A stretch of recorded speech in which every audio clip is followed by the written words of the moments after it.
Hello out there, welcome back to the live stream of the GreenTech Festival, second day here, and it's gonna be exciting. We have many innovators we wanna show to you, and we are here now starting at the stand of Audi.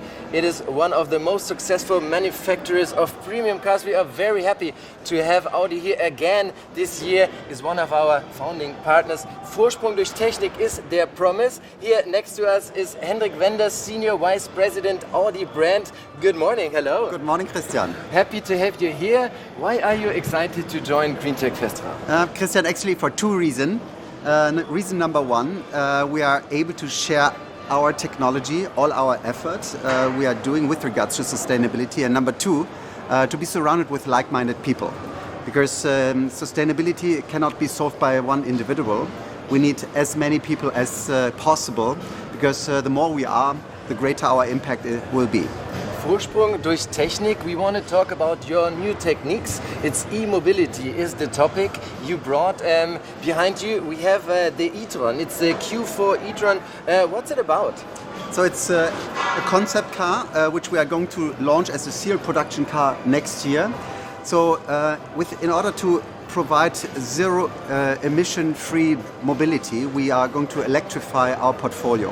So within the 5 years, we're going to launch 30 electrified models. Almost 20 of them are pure battery electric vehicles like this one. The Q4 Sportback e-tron is our entry model, which we are going to launch next year. And there's another beauty we are going to launch next year, is the e-tron GT. It is the first electrified sports car of Audi, because we need to leverage our technological competence in order to provide mobility, so that it's easier for the audience out there to flip the switch and to join us with regards to a zero-free emission drive.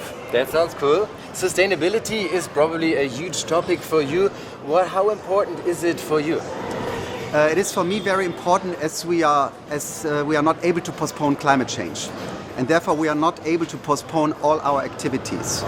Audi, 110 years old, a gigantic competence center of technology, and we need to leverage technology in order to get rid of the carbon emissions.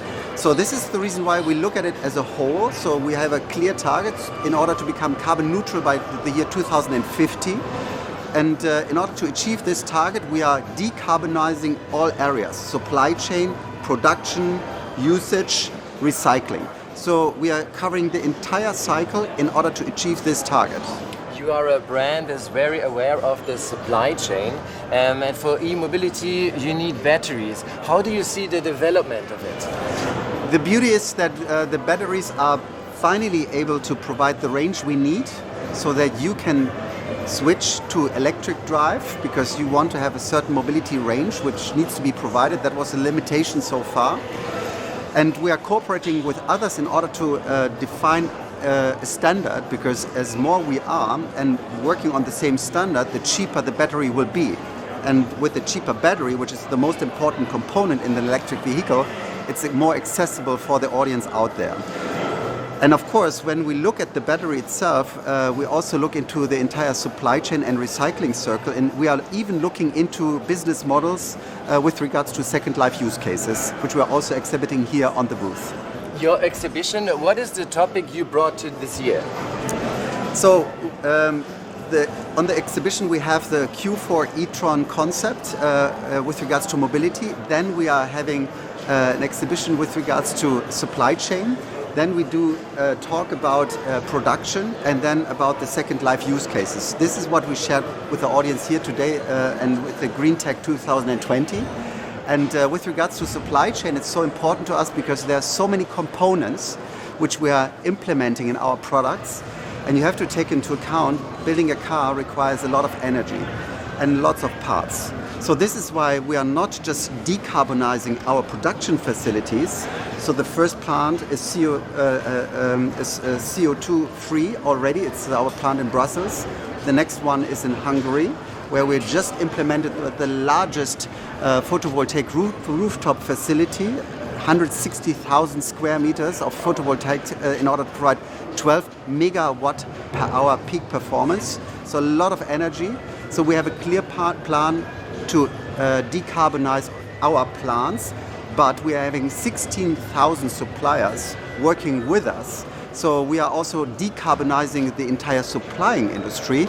And with regards to this, there's no one else better to share more details on this one than my colleague Johanna, because she's the one dealing with this strategy and dealing with those partners in order to help them to decarbonize also their industry. Okay, thank you very much. Let's go over to Johanna. Thank you for the introduction. Welcome. Johanna, you are the sustainable expert here at the exhibition. What do you show? What do we see? So what you see here, we have the team from the Responsible Supply Chain Management, and what we're exhibiting here today is our aluminium closed loop. So we've brought this scrap with us. That basically happens when we get the aluminium coils into our press shops, which you can also see here, and a lot of scrap, and it's a very high quality material. So we decided before we sell it back to the scrap market, we make sure that it goes right back to our suppliers. So in that way we are really closing the loop for this material, which in its primary production is very energy intensive. But once we make sure that we have more secondary material inside, we can really reduce the carbon footprint of this material, which we are really proud of to do. And this is what we're exhibiting here today. But of course we do a lot more than just closing loops for the more very important materials. There are three important topics. It's mobility, we were just talking about the etron, the supply chain you explained, and the production side. What's about that? Yeah, of course. So we're basically at the beginning here. So before it comes into our plants, we are the guys who make sure that we're doing it in the right way with our suppliers. And then when you walk right across, it's our crew from the production. So with their Mission Zero program, they are just working towards also, of course, making sure that in our plants we are carbon neutral, like Henrik just explained. What are your goals for the future? So the main goal for us is basically that we make sure from the supply chain crew that we do everything together with our suppliers to really reduce the carbon footprint before our cars are even built, and we go a lot beyond that, of course. So there's much more to talking about carbon with our suppliers. So it's about making sure that we have due diligence processes in place. So we really want to make sure that we live up to the goal of a responsible supply chain. Okay, thank you very much. Good luck with this, and great that you're here. Thank you. Thanks.